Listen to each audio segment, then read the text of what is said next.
I never planned to keep my success a secret. Life just worked out that way. Growing up in Singapore, my parents taught me the value of hard work and education. Emily, knowledge is the one thing nobody can take from you, my father would say as he drove his taxi late into the night to fund my studies. My mother worked 2 jobs, and together they made sure I had everything I needed to excel. Their sacrifice paid off. I graduated top of my class in finance and landed a position at one of Asia's largest banks. By 28, I was the youngest division head in the bank's history, managing over $50 billion in corporate loans. But few knew this side of me. I met James at my friend's small cafe where I loved to work on weekends, helping out just to stay grounded. He walked in one rainy morning, ordered a latte, and smiled when I drew a little heart in the foam. "This is the best coffee I've had in months," he said, his eyes crinkling at the corners. "The secret is making it with care," I replied, wiping down the counter. He came back every weekend after that. We talked about everything: his work as an architect, his dreams of designing sustainable buildings, his close relationship with his family. I found myself looking forward to our conversations, enjoying how he saw me for who I was, not what I owned. When he finally asked me out, I said yes without hesitation. Our first date was at a humble hawker center, sharing plates of char kway teow and laughing about nothing in particular. I fell in love with his kindness, his integrity, and how he treated everyone with respect, regardless of their status. "My family's a bit traditional," he warned me before our first dinner with them. "They can be judgmental about status and career." "Don't worry," I assured him, "I can handle it." I wasn't prepared for Richard Chen, James's father. A self-made real estate tycoon, he dominated every room he entered. His wife, Helen, was equally intimidating in her designer clothes and perfectly coiffed hair. James's sister, Victoria, took after their mother, down to her dismissive glance when I mentioned working at a cafe. "A cafe?" Richard's voice boomed across the dinner table. "James, I thought you said she went to university." "She did, Dad. Emily has a degree in—" Clearly not putting it to good use, Richard interrupted. "In this family, we believe in ambition. Excellence. Not serving coffee." I saw James's face redden, but he stayed silent. Helen touched her pearl necklace, a habit I learned meant she was about to deliver a carefully crafted insult. "Dear, perhaps you could help Emily find a more suitable position. The cleaning company we use is always hiring." Victoria snickered. "At least she'd have health insurance." I maintained my composure, years of high-stakes negotiations serving me well. "I enjoy my current work, but thank you for your concern." The rest of dinner passed in a blur of subtle digs and patronizing advice. James apologized profusely on the drive home. "They'll come around," he promised. "They just need time to know you." But they did. Over the next year, as James and I grew closer, his family's disdain only intensified. Every family gathering became an exercise in endurance. Richard never missed an opportunity to remind everyone of my humble station. Helen orchestrated seating arrangements to keep me far from important guests. Victoria openly suggested James find someone more appropriate. When James proposed, their reaction was predictable. "A cafe worker," Richard exploded. "Have you lost your mind?" "Dad, I love her." James stood firm. "Love won't maintain our family standing," Richard shot back. "If you marry her, don't expect any support from me." But James chose me. We had a small, beautiful wedding, without his family present. Months passed. I continued my weekend cafe shifts, finding peace in the simple work while managing billion-dollar deals during a week. James respected my choice to keep my career private, understanding my need to be loved for myself, not my position. Then came the annual Chen family reunion. "We have to go," James insisted. "They're still family." I agreed, hoping time had softened their hearts. I was wrong. The reunion was held at Richard's mansion, a sprawling estate that screamed old money. The moment we arrived, I felt the familiar weight of judgmental stares. "Oh, the cafe girl still hasn't found a real job." Victoria's voice carried across the garden. How persistent. Richard gathered everyone for his annual family address, champagne flowing freely as he boasted about the family's achievements. Then he spotted us. "Ah, James, come, tell everyone about your new project." His eyes slid past me.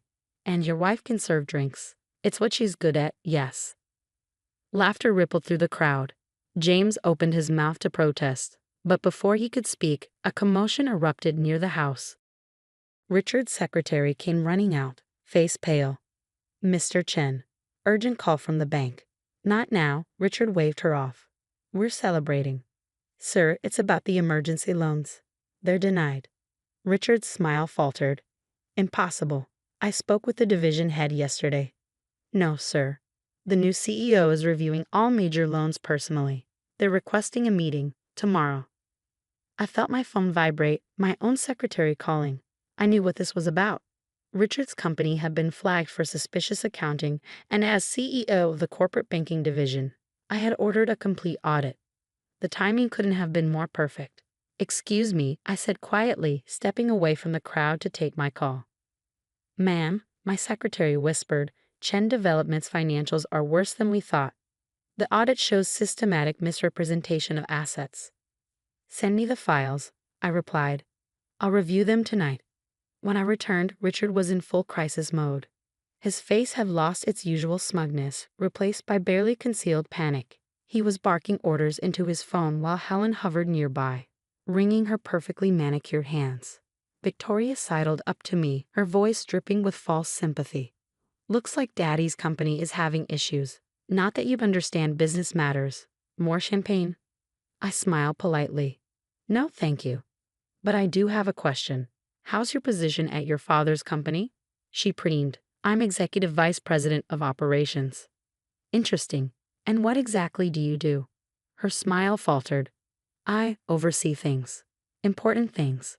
Like the shell companies in the Cayman Islands." Victoria's glass slipped from her fingers, shattering on the marble floor. Several heads turned our way. "I don't know what you're talking about," she hissed. "The ones hiding your father's debt? Or perhaps the inflated property valuations?" Before she could respond, Richard's voice boomed across the garden. "Everyone, party's over. Family emergency." As guests began to leave, Richard pulled James aside. "Son, I need your help. The bank, they're being unreasonable. Your architecture firm has good relationships with other banks, yes." James looked uncomfortable. "Dad, we're just a small firm. We don't handle those kinds of loans." "Useless," Richard exploded. "Just like your choice in wife. If I lose this company, it's on your head for bringing bad luck into this family." That was enough. I stepped forward, my phone in hand. "Mr. Chen, I believe we have a meeting tomorrow at 9 a.m. He barely glanced at me. "This doesn't concern you, coffee girl." "Actually, it does." I opened my banking app, displaying my executive profile. "I'm the CEO you'll be meeting." The silence that followed was deafening. Richard's face cycled through confusion, disbelief, and horror. Helen's pearl necklace clattered to the ground. Victoria looked like she might faint. "That's impossible," Richard stammered. "Emily Chen, CEO of Corporate Banking Division, Singapore United Bank," I stated calmly. "Your loan applications crossed my desk last week. The irregularities were concerning." James stared at me, mouth agape. "Emily? All this time?" "I wanted to be loved for who I am, not what I own," I explained softly. "You gave me that gift. Your family, not so much." Richard suddenly straightened, his businessman instincts kicking in. "Well, this is wonderful news. We're all family here. Surely we can work something out." "Family?" I echoed. "Like when you called me a gold digger at our wedding reception. Or when you told your business associates that James married beneath his station." Helen stepped forward, arms outstretched. "Darling, we were just protecting our son. Surely you understand." "I understand perfectly. You judged me, humiliated me, and treated me like dirt because you thought I was beneath you. Now you want my help." Victoria attempted damage control. "Emily, sweetie, we were just teasing. It was all in good fun." I turned to James. "Did you know about your sister's role in the company?" He shook his head. "She said she was handling operations. She's been helping your father hide debt and inflate assets. The audit shows years of financial manipulation." Richard's face turned purple. "Now see here. You can't just." "I can and I will," I interrupted. "Tomorrow's meeting isn't about loans. It's about fraud investigation." The color drained from his face. "You wouldn't dare. We're family." "Family?" I laughed softly. Let me share some wisdom from my father, the taxi driver you mocked at my wedding. He taught me that true family supports you, believes in you, and loves you regardless of your status. You've done none of those things. I took James's hand. The authorities will be contacting you tomorrow. I suggest you get your lawyers ready. As we turned to leave, Helen called out desperately, "Wait, what about Victoria? She was just following orders." I paused at the door. Actions have consequences, Helen. Victoria chose to participate in fraud. She'll face the same investigation as everyone else. The drive home was silent. Finally, James spoke. "Why didn't you tell me? Would you have treated me differently if you knew?" He thought for a moment. "No, I fell in love with you, not your job. That's why I fell in love with you too." I squeezed his hand. "I'm sorry for keeping this from you. I just needed to know our love was real." "What happens now?" I sighed. "Your father's company will be investigated. With the evidence we have, there will likely be criminal charges. Victoria too, if she's implicated. And us. That depends. Can you handle being married to a woman who makes more than your entire family combined?" James laughed, the tension breaking. "I think I'll manage, but no more secrets." "No more secrets," I promised. The next morning, the Chen family empire began to crumble. Richard arrived at my office precisely at 9 a.m., flanked by his lawyers. Gone was the arrogant tycoon. In his place sat a man who finally realized he wasn't the most powerful person in the room. The audit revealed systematic fraud spanning 5 years. I stated, sliding the report across my desk. Falsified valuations, hidden debts, shell companies. It's all here. "We can explain," his lawyer began. "No need. The evidence has been forwarded to the authorities." Richard leaned forward. "Emily, please, think about what this will do to the family name.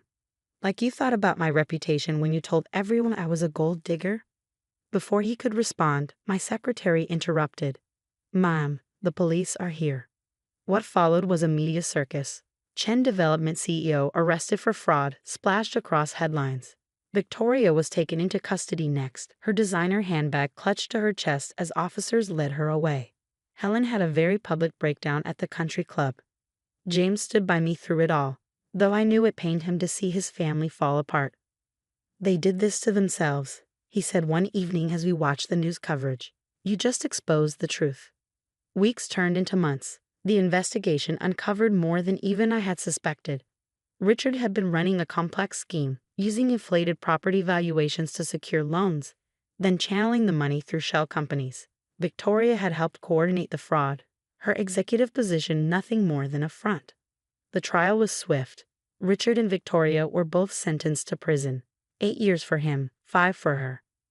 Helen was spared criminal charges but lost everything in the asset forfeitures. One day, as autumn painted Singapore's gardens in golden hues, Helen appeared at my office.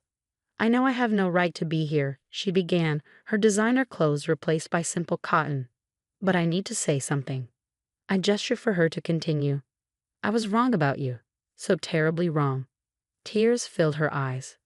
"We judged you because we thought wealth and status were everything. Now I'm alone, living in a small apartment, working as a sales clerk, and I finally understand." "Understand what?" "That character matters more than cash. You were kind to us even when we were cruel. You could have destroyed us completely, but you let the law take its course. That's real class." I studied her face, seeing genuine remorse for the first time. "What do you want, Helen?" "A chance. Not to be close. I know I don't deserve that. But to apologize to you and James. To try to be better." 6 months later, we hosted a small dinner party. Helen came bringing homemade dumplings, a skill she'd learned in her new life. She was different now, humbler, more genuine. James was healing too, visiting his father and sister in prison, working through years of family dysfunction. As for me, I kept my weekend shifts at the cafe. Not because I needed to hide anymore, but because I loved the simplicity of making someone's day better with a perfect cup of coffee. One morning, a young woman came in, looking defeated. "Rough day?" I asked, drawing a heart in her latte foam. "My boyfriend's parents think I'm not good enough," she sighed. "Wrong background, wrong job." I smiled, remembering where my own journey began. "Let me tell you a story about family, pride, and what really matters in the end." Life has a way of teaching us its most important lessons. Sometimes it takes losing everything to understand what truly matters. Richard and Victoria learned this in prison. Helen learned it through humility, and I learned that being true to yourself is worth more than all the wealth in the world. James and I are expecting our first child now. We've decided to name her Grace, a reminder that sometimes the hardest situations deserve a measure of mercy. Helen is excited to be a grandmother, and even Richard, through his prison letters, seems to be reflecting on what kind of legacy he really wants to leave. The cafe still stands, a humble reminder of where our story began. Sometimes customers recognize me, the banking CEO who serves coffee on weekends. They often ask why I still do it. My answer is simple. Every cup of coffee is a chance to make someone's day better, and at the end of our lives, isn't that what matters most? They usually smile, understanding or not. But I know my truth. Success isn't about power or revenge or even proving others wrong. It's about staying true to yourself, showing kindness even when it's not deserved, and remembering that everyone, even those who hurt us, deserves a chance at redemption. As I write this, I'm sitting in the cafe, watching the sunrise paint the city in shades of hope. James will join me soon, as he does every weekend. Helen might stop by with her dumplings. Life isn't perfect, but it's real and rich with lessons learned. And sometimes, when I'm making coffee or reviewing billion-dollar deals, I think about my father's words. Knowledge is the one thing nobody can take from you. He was right, but he missed something important: integrity, compassion, and the courage to be yourself. Those are things nobody can take either.